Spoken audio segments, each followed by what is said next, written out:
So padayon ta mga kaigsunan, to sa ato nang gikaingon, sumala pa diri sa word record about sa kasuguan sa Dios ug ang Converse Catechism of Catholic Doctrine. So nagkasumpaki ang duha nga ang original nga pulo kasugo sa magbubuhat nga na-record nga nagatuo kita sa Elohim or Dios nga nagbuhat sa langit ug sa yuta, ang Dios ni Abraham, ni Isaac ug ni Jacob, ang Dios ni Moses nga mo'y tag-iya sa original nga Ten Commandments, kini gituis o giusab nga nagbuhat pod og pulo kasugo ang The Converse Catechism of Catholic Doctrine. The law of God as changed by man. Sumala pa diri sa dokumento og with proof and evidence. Dili ko magpatakag sulti diri sa kanginan nga walay proof and evidence kay mapriso biata, makasuhan biata, no? Pili tang ipapriso. Apan tungod kay sa lihok sa buot ko makatabang sa atong nasod aron dili na mapuno og bagyo ug baha ning atong nasod ba kanang kalabitawng manglutaw ta daghang mga matay tungod sa lunop, no? Kini ra bang maglinog na mga lisang na ta kay madag kong mga tsunami ug motubo ning dagat, no, lumsan ta tibok diri kining Mindanao, mga lutaw gyud ta tanan ngano man mga gahig ulo mga paray ug pastor, no? Mga paninam ang nadungog ba ni istorya karon kini bitang word nga tambalos-los kini bitang sa atong politika inga na po sa mga leader sa relihiyon. Puro ko, sumala sa Acts chapter 2 verse 40 nagaingon diri sa pulong sa Ginoo nga serve yourself from the coming punishment of this corrupt generation. Buhat kapitulo 2 diri sa English version sa Thomson Bible International ato nabasahon kini the book of Acts chapter 2 from verse 40 up to 44. Dunay gisulti diri mga kaigsunan nga nagaingon din Acts chapter 2 verse 44 daw atong tanawon sa gisulti diri.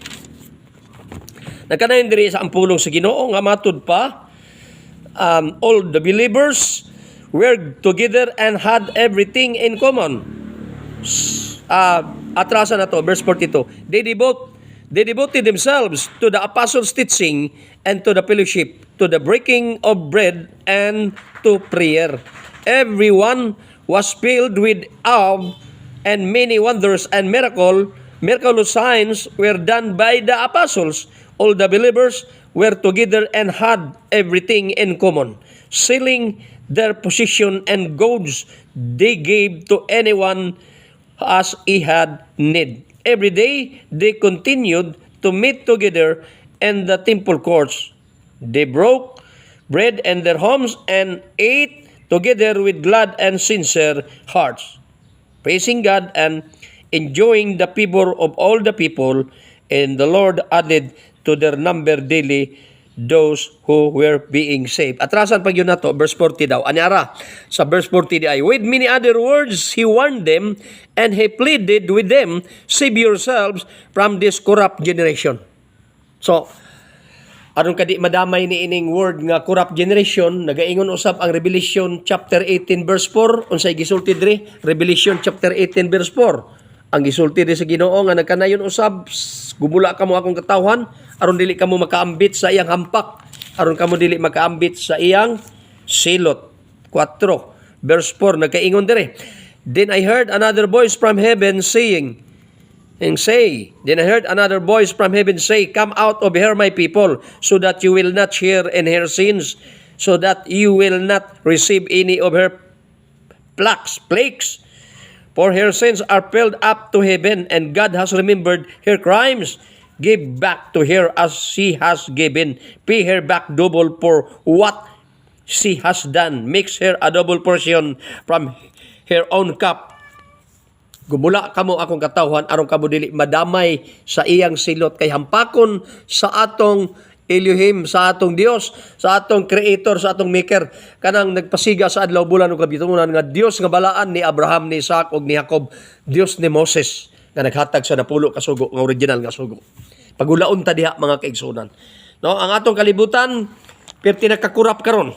Sa ako nang gikaingon atong balikon sa Acts chapter 2 verse 40.